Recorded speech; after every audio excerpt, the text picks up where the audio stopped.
带领 Rotlex 团队进行了长达26年的研发工作，他将为我们带来摩尔折射技术在近视防控镜片测量中的应用。Please welcome Dr. Buffy. Good afternoon, everybody. My name is Rainan Bavli, and I'm from Rotlex Optics, a company which makes inspection systems for the ophthalmic industry. I'm both pleased and honored for the opportunity to speak to this forum of researchers and industry leaders. In this presentation, I'm going to talk about the Moire deflectometry and its application to mapping of ophthalmic lenses, and in particular, myopia-control ones. The Moire effect is obtained when two gratings are placed one on top of the other. By doing so, a new set of lines is formed called Moire fringes. The Moire fringes are very sensitive to any change in one of the gratings. In this example, we see one of the grating moves slowly, but the Moire fringes move much faster. In this example, we see that one of the gratings rotates by about 10 degrees, and the number of Moire fringes in the picture changes from 0 to 10. Moire fringes are formed also when the gratings are not identical. Here we see a case where one grating interacts with three gratings of different pitch. Note that changing of the pitch creates a dramatic difference in the angle of the Moire fringes. Sorry. You see that the angle of the Moire fringes between the left picture and the right one is changing dramatically. This property is used in Rotlex systems.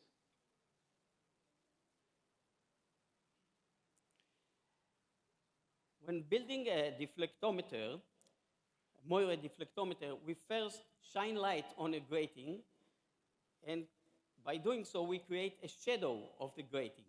The shadow is also a grating, but note that it is being either magnified by a diverging light or demagnified, being smaller by a converging light.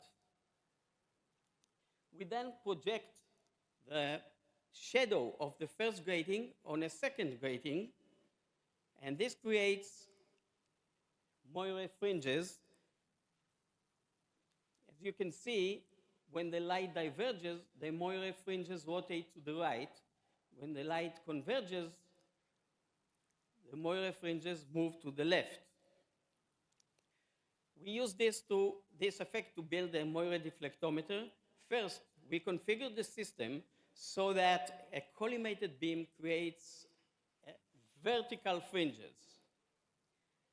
And then, as we saw before, diverging light rotates the fringes to the right, converging light rotates the fringes to the left. And in the example at the bottom, we see a Moire fringe pattern created by a monofocal lens with spherical aberrations. Note that the shape of the fringes is like the letter S. In our instruments, we use two-dimensional gratings, which create two-dimensional Moire fringes. As said before, we start with making the fringes vertical and horizontal for zero power or collimated beam. That's the picture on the right-hand side. When we insert a negative lens into the optical path, the light diverges and then the fringes rotate to the left. Similarly, when we insert a positive lens, it converges the light and makes the fringes rotate to the right.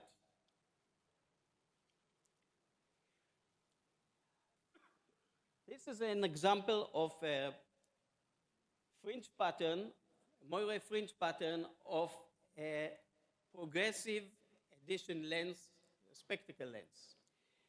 We use advanced mathematical algorithms which enable us to calculate the angle of the fringes at each point, and from this we extract the optical properties of the lens at each point. When applying our algorithms to this Moire pattern, we obtain a power map. Using two-dimensional gratings enables us to calculate the power along two perpendicular axes. And the difference between these two powers is the local astigmatism, which we can also obtain. So the Moire fringe pattern enables us to get the full information of the lens. In this remarkable example, we see the power of the method. We have here a bifocal lens with a central segment of negative power. Note that the fringes rotate to the left. And the external segment has positive power, and the fringes rotate to the right. Note how sharp the border between the segments is. So we apply the mapping algorithm, and we obtain a power map. And in this particular case, the power of the central zone is minus 25 diopter, and the external zone is plus 25 diopters. In other words, we have here a bifocal lens with a huge power range of 50 diopters mapped in one shot without the need of focusing and refocusing. High-resolution mapping not only enable us to deal with the huge power range, but also with complex designs with very small and fine structures. Here we see examples of full area mapping, 40 millimeters, of a few common myopia-control lenses.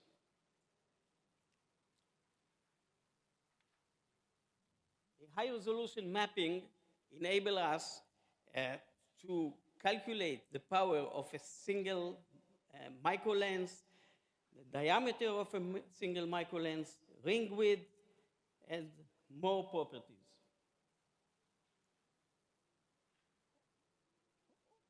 One more advantage of high-resolution mapping is that it enables us to obtain the power distribution at any given area on the lens.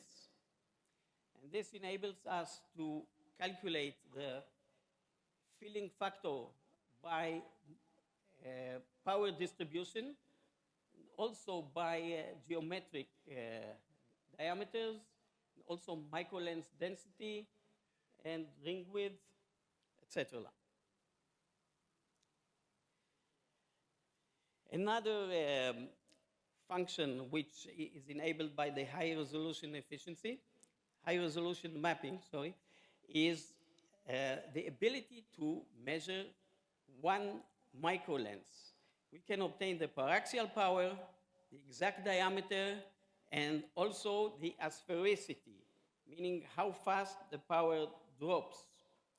As we heard in a previous talk in this conference, the efficiency of myopia control designs may depend on the asphericity of the lens.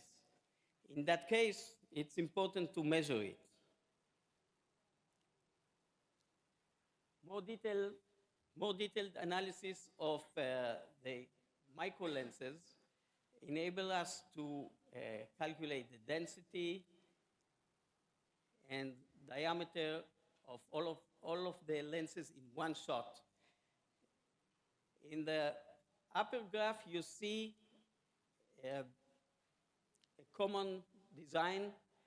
And in the lower one, you see a design where the diameter of the microlenses increases with increasing distance from the center.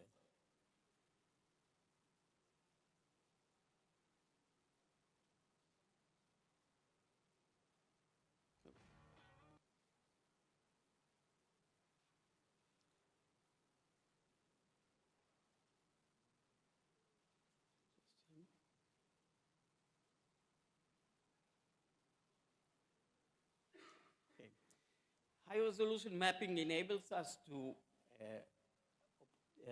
achieve some analysis functions. As you can see, we can do cross sections at any angle. We can see angular profile, which is important in lenses with no micro lenses, but just rings, power histograms, and also radial profile. And now I'm going to show you a real-life presentation of an instrument which implements everything I talked about.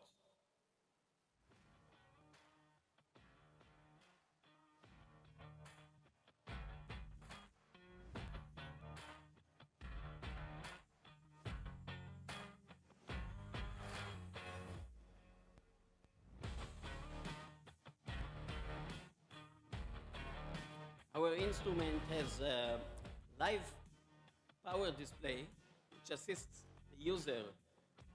In this case, it's a cylinder or astigmatism display, but it can be changed to power. Assists the user in aligning the lens.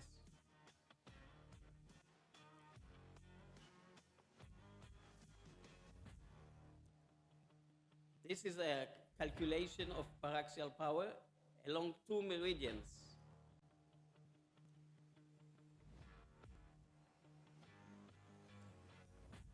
This is the calculation of the ring of the microlens diameters.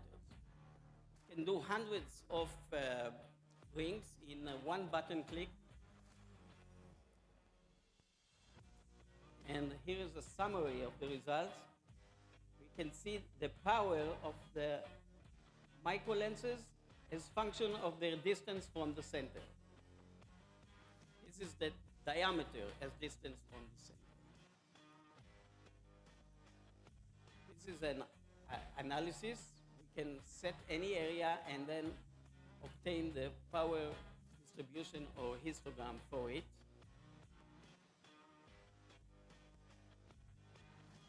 Even in annular windows.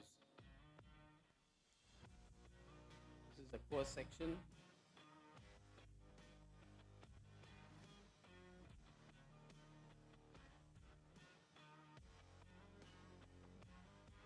In the center, the power is uniform.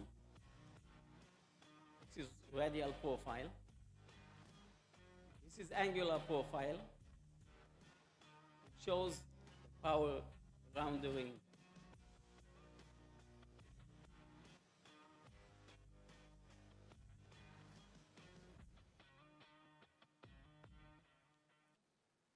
Thank you very much for your time and attention. 谢谢。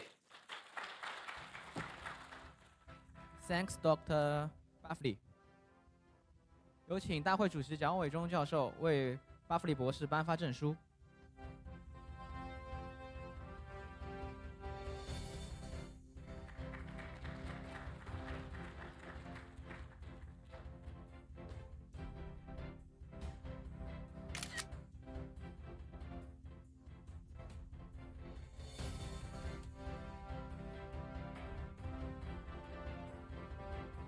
本场专题报告会，我们邀请的第4位专家是王丽坤女士。王丽坤女士是东华大学国家眼镜玻璃搪瓷制品质量检验检测中心标准室副主任，全国眼科光学分技术委员会副秘书长。她也是